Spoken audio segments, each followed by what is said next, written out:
ध्यान से देखना, कॉन्सेप्ट सेम ही है, कंटिन्यू हो रहा है, धीरे धीरे लेवल अप होता रहेगा। लास्ट क्लास में हमने क्या सीखा था, कैलकुलेट कैसे करते हैं डेप्रिसिएशन स्ट्रेट लाइन मेथड में अगर रेट गिवन ना हो। सिमिलर चीज बट अब मल्टीपल एसेट्स के साथ। लास्ट क्लास में हमने करा था एक ही अगर एसेट है, सिर्फ परचेज करा, कोई सेल नहीं, तो क्या होगा।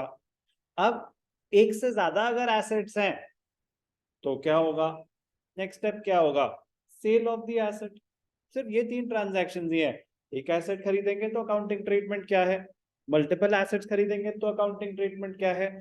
अब इसमें से अगर कुछ बेच दिया तो अकाउंटिंग ट्रीटमेंट क्या है, धीरे धीरे ऐड करेंगे, बट साथ साथ पढ़ेंगे तो फायदा है।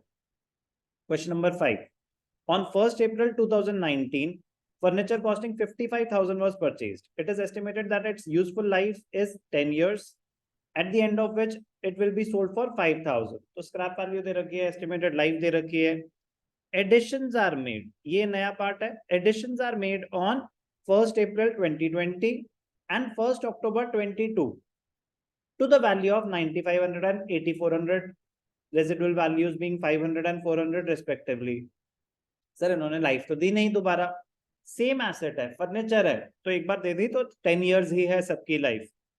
क्लियर, 10 इयर्स ही है सबकी लाइफ।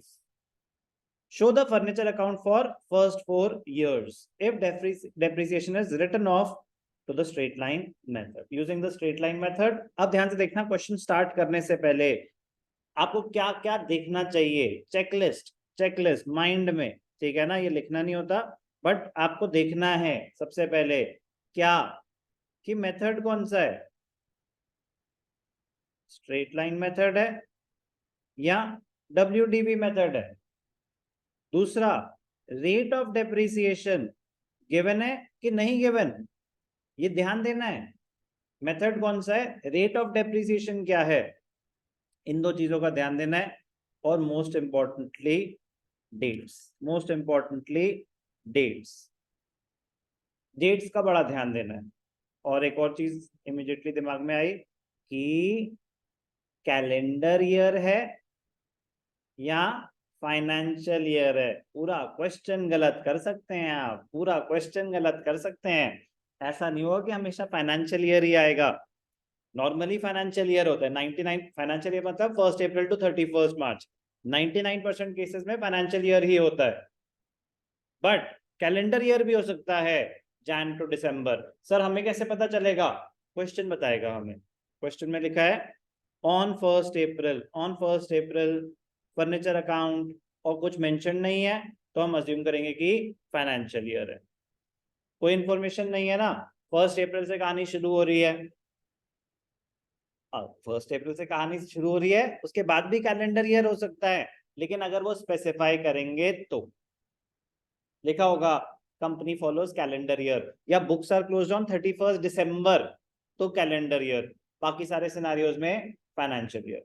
ठीक है, अब डेट्स का क्या ध्यान देना है। 1st April 19 का मतलब क्या होता है कि ये कौन से फाइनेंशियल ईयर में आएगा, 1920।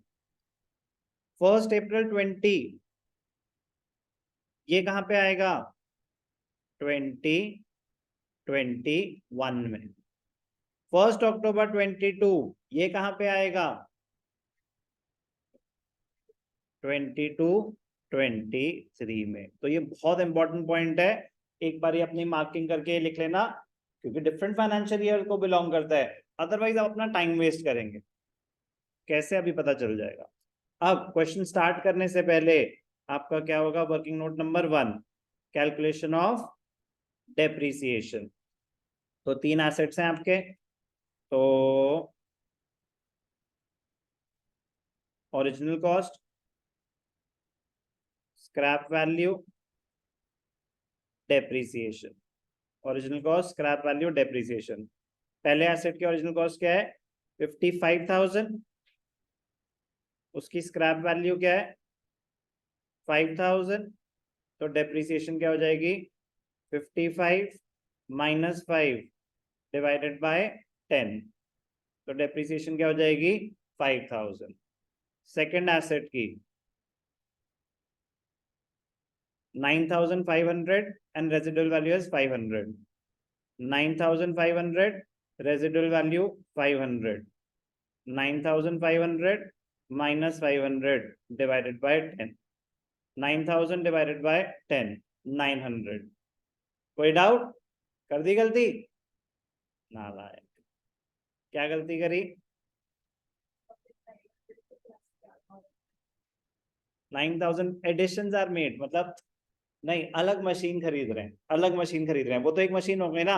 एडिशंस आर मेड मतलब और मशीन खरीदी हमने, कोई बात नहीं, पहले इसीलिए तो कर रहा हूँ। 9,500, फिर एक और खरीदा 8,400, थर्ड मशीनरी, और मशीनरी का नाम फर्नीचर 8,400 का खरीदा, रेजिडुअल वैल्यू इज 400, तो डेप्रिसिएशन क्या हो जाएगी?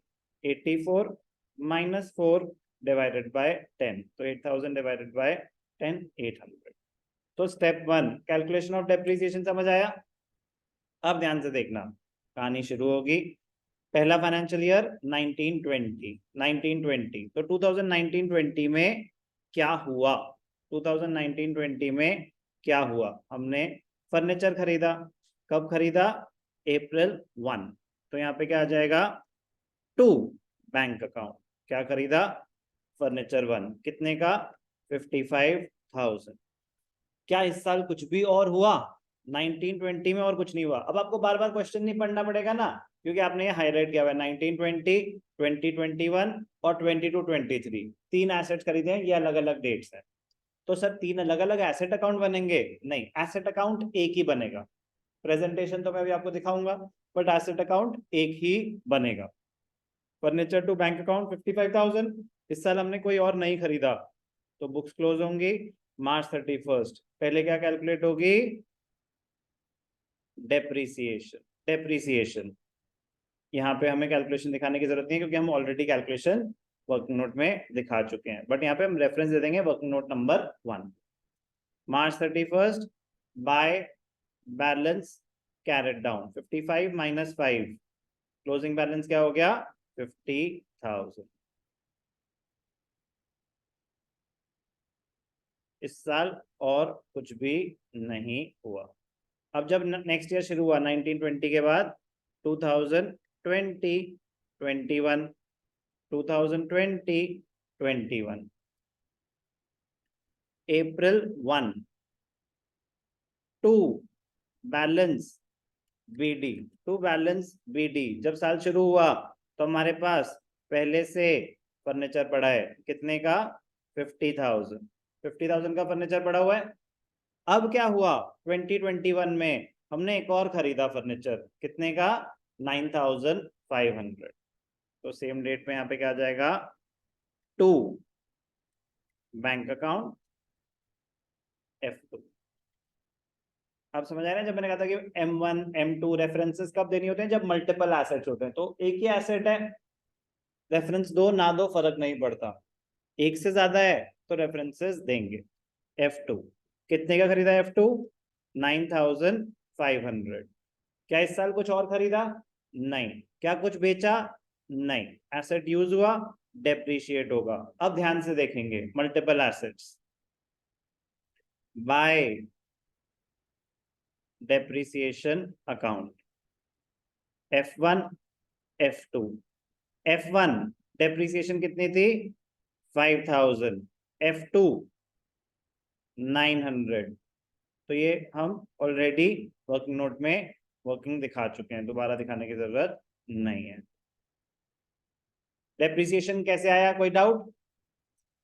By balance carried down. अब ध्यान से देखना, इंपॉर्टेंट पॉइंट, जब सेकेंड ईयर क्लोज हुआ तो इनकी बुक वैल्यू क्या थी? जब साल शुरू हुआ तो F1 था कितने का?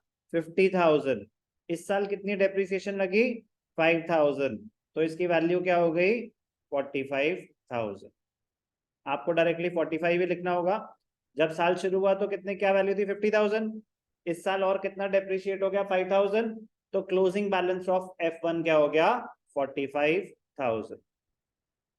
F2 जब साल शुरू हुआ तो 9,500, इस साल कितनी डेप्रिसिएशन लगी? 900, तो वैल्यू क्या हो गई? 8,600। तो total of the asset account 53,600 important है, इजी है। 59,500, 58, 59,500। कोई भी डाउट अभी तक? कोई भी डाउट? अब ध्यान से देखना, दिस इज 2021, 2021, 22, 2021, 22। तो जब नया साल शुरू हुआ तो आपके पास पहले से अप्रैल 1 2 balance BD, F1, F2, F1 45,000, F2 8,600, 53,600। ध्यान से देखना, वेरी वेरी इंपॉर्टेंट पॉइंट। 21, 22 में क्या कुछ हुआ? और कोई नया एसेट नहीं खरीदा। जो लास्ट एसेट खरीदा है, कब खरीदा है? 22, 23 में। 21, 22 में आपने कोई नया एसेट नहीं खरीदा, तो क्या होगा? सिर्फ और सिर्फ एसेट डेप्रिशिएट होगा, सिर्फ और सिर्फ एसेट डेप्रिशिएट होगा। मार्च 31, तो क्या लिखेंगे यहाँ पे? Bye depreciation, F1, F2। F1 कितनी डेप्रिसिएशन है? 5,000, F2 900, 5,900 by balance carried down. अब मुझे वर्किंग की जरूरत तो नहीं है, समझ आया कैसे निकलता है क्लोजिंग बैलेंस? साल शुरू हुआ तो बैलेंस था 45, इस साल डेप्रिसिएशन कितनी लगी? 5, तो क्लोजिंग बैलेंस क्या हो गया? 40,000। जब साल शुरू हुआ तो 8,600, इस साल डेप्रिसिएशन कितनी लगी? 900, तो क्लोजिंग बैलेंस हो गया 7,700, 47,700। कोई डाउट? समझ आ रहा है क्या हो रहा है? इजी है बट लेंदी है, कंसंट्रेशन की जरूरत होती है। डेप्रिसिएशन बिना कंसंट्रेशन के हो ही नहीं सकता, आपको ध्यान रखना पड़ता है डेट्स का। अभी आसान है, धीरे धीरे लेवल और अप होता जाएगा, बट मैं कह रहा हूं कर यही रहे होंगे हम। बस डेट्स का अगर ध्यान देंगे, पूरी कंसंट्रेशन के साथ करेंगे, डिस्ट्रैक्ट नहीं होंगे, तो डेप्रिसिएशन हो जाएगा। अदरवाइज डेप्रिसिएशन नहीं हो पाएगा। आपके सामने क्वेश्चन सॉल्व करूंगा, डिफिकल्टी लेवल मोर और लेस ऐसा ही रहेगा, बट कंसंट्रेशन लैप्स आया, एक भी डेट गलत ले लिया हमने, अमाउंट गलत, फिर हर साल का बैलेंस गलत आ रहा होगा, फिर टीचर के ऊपर है कि वो आपके कितने मार्क्स काटें।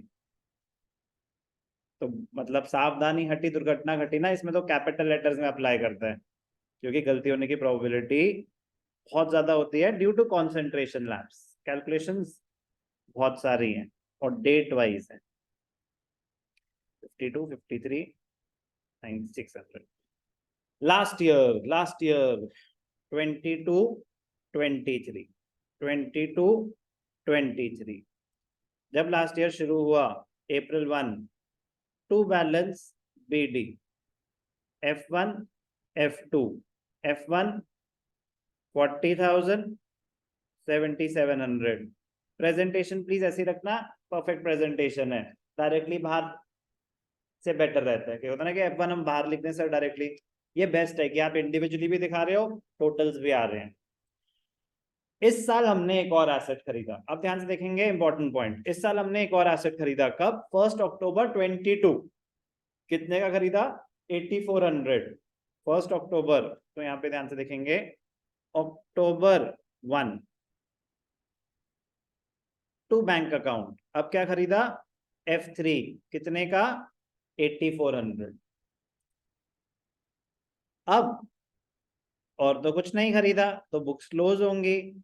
डेप्रिसिएशन, ध्यान से देखेंगे, डेप्रिसिएशन हम ऑलरेडी कैलकुलेट कर चुके हैं, F1, F2, F3 भी।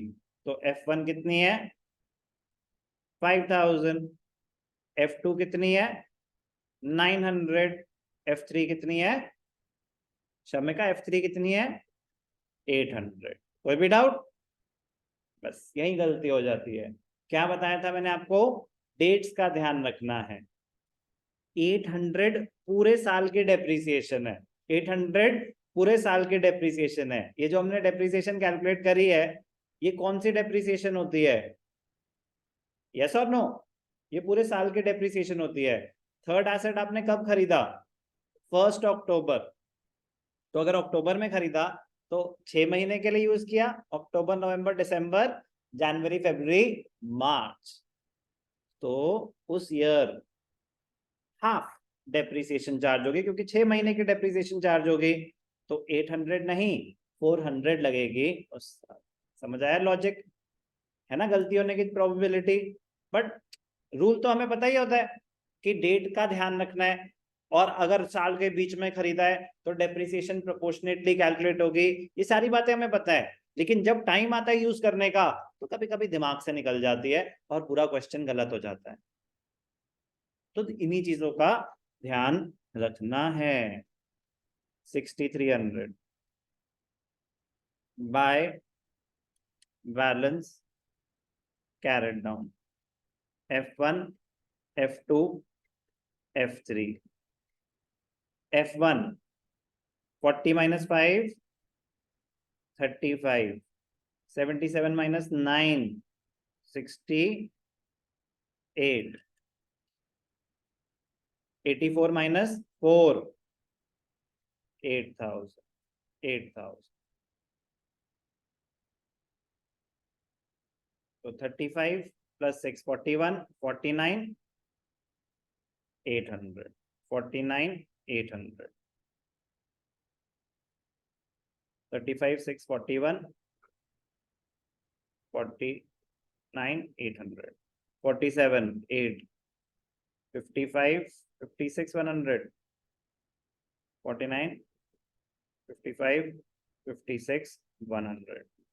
4 साल की बुक्स मांगी थी, 4 साल की बना दी। तो जब 4 साल की मांगी है तो बस हमें क्या कर लेना चाहिए? 22 23 है ना, तो 23 24 में बस बैलेंस ट्रांसफर करके दिखा देना चाहिए। कैसे? April 1 to balance BD F1 F2 F3। F1 की वैल्यू क्या रह चुकी है? 35,000। F2 की वैल्यू क्या रह चुकी है? 6800। और लास्ट 8000। 49,800। 49,800। ये इजी की कैटेगरी में आएगा क्वेश्चन, ठीक है ना? क्वेश्चन मुश्किल नहीं था, कैलकुलेशन कॉम्प्लिकेटेड बिल्कुल भी नहीं थी, बट मैं कह रहा हूँ फिर भी 90% ऑफ द क्लास गलत कर दिया फर्स्ट टाइम। एक की अभी हमें सर पता ही नहीं कि करना कैसे है, दूसरा पता होने के बाद भी छोटी छोटी गलतियां, कि वो गलत ईयर में दिखा दिया सर, गलती से 22 23 की जगह 21 22 में दिखा दिया। फ्लो में चलते हैं ना, कि पहले साल एक एसेट खरीदा, दूसरे साल एक एसेट खरीदा, तीसरे साल एक एसेट खरीदा, नहीं तीसरे साल कुछ भी नहीं खरीदा था, चौथे साल एसेट खरीदा। एक ये एरर हो सकता है। दूसरा, रेट जो अपना डेट इग्नोर कर दी कि 1 अक्टूबर को खरीदा था तो हाफ डेप्रिसिएशन चार्ज होनी थी। तो इसलिए ध्यान रखना है, चेकलिस्ट में है ना, डेट्स का ध्यान रखना है।